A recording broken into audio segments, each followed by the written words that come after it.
Welcome to the explainer. We speak literally thousands of sentences every single day, right? But we rarely stop to actually look at the mechanics of how we're doing it. Today, we're going way beyond those dry primary school grammar rules. We're diving into the psychology and the power dynamics behind our everyday communication tools.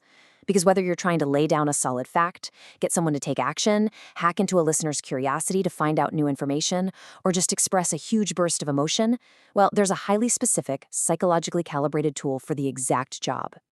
So, here's our agenda for today. First, we'll look at the 4 sentence types. Then, we'll break them down. Declarative for making statements, imperative for commands and requests, interrogative for asking questions, and exclamatory for showing strong feelings.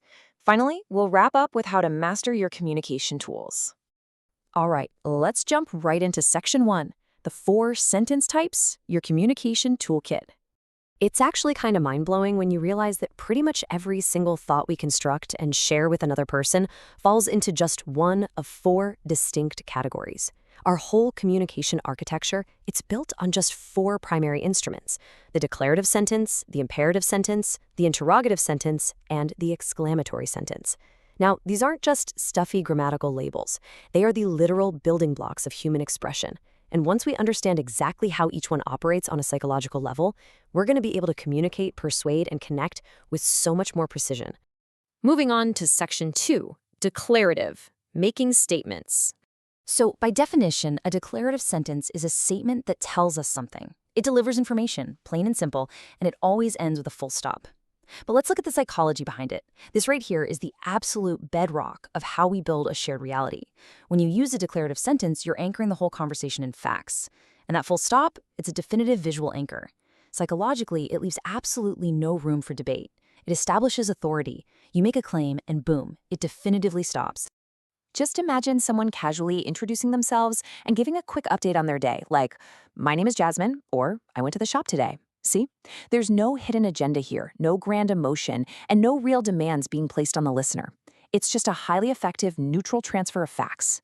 You pull this specific tool out whenever you want to ground a conversation, establish an undeniable baseline of truth, or just inform someone without applying any pressure at all.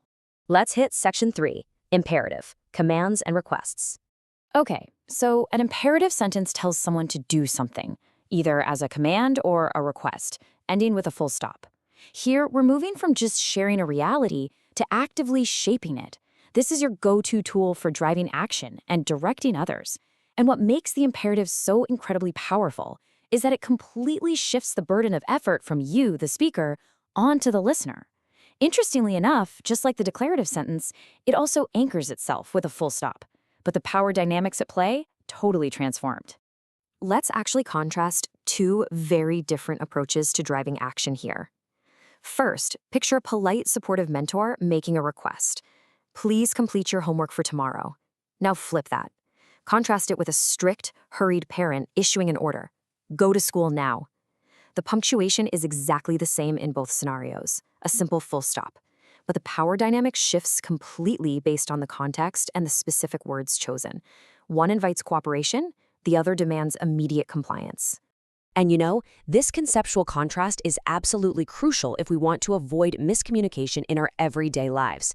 The declarative sentence tells us something. It's passive learning. The imperative sentence tells someone to do something. It requires active doing. Think about how often relationships stumble over this exact distinction. If you say the trash is full, you're using a declarative statement. You're just sharing a fact. But if you actually want the other person to go empty it, you need the imperative tool. Please take out the trash.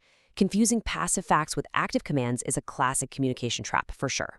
All right, section 4, interrogative, asking questions. An interrogative sentence asks a question, and of course, always ends with a question mark. But let's dig a little deeper into why this actually works. That question mark acts like a psychological hook. You see, the human brain is literally wired to close loops and solve puzzles. When you deploy an interrogative sentence, you create this psychological gap that makes it almost impossible for the listener's brain to just ignore. You are compelling their mind to search for an answer and engage with you. Think about it. Where do you live? What time did you go to the shop? Notice how your voice naturally inflects upward at the end of those sentences? Mastering this upward inflection and the interrogative tool itself is often considered the real secret to strong leadership and active listening. These sentences are specifically engineered to spark conversation, to pull valuable insights from the listener, and to instantly turn what could be a one-sided monologue into a real collaborative dialogue. Moving into Section 5, Exclamatory, showing strong feelings. The exclamatory sentence is a sentence that shows strong feeling, ending with an exclamation mark. This is the emotion injector. That straight line and dot tell the reader to crank up the volume and the intensity. But of course, this tool is so potent that it brings its own modern anxieties, right?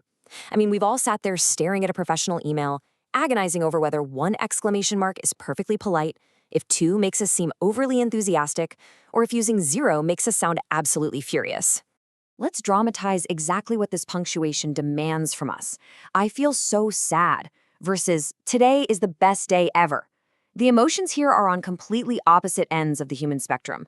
One conveys deep, deep sorrow, while the other radiates peak, unbridled joy. Yet the exclamationary tool flawlessly captures the high, raw intensity of both of those experiences. When you use this tool, you aren't just sharing a fact, you are demanding empathy and emotional resonance from your audience. And finally, Section 6, Mastering Your Communication Tools, Conclusion.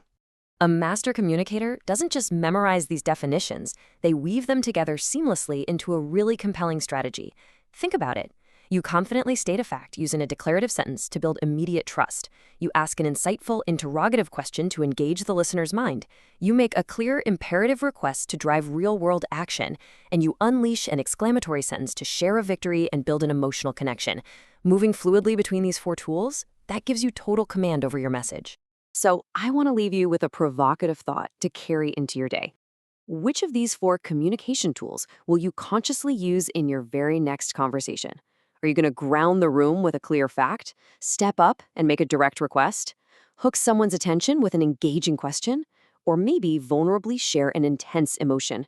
The entire architecture of human connection is sitting right there in your toolkit. Thanks so much for joining me for this explainer, and I'll see you next time.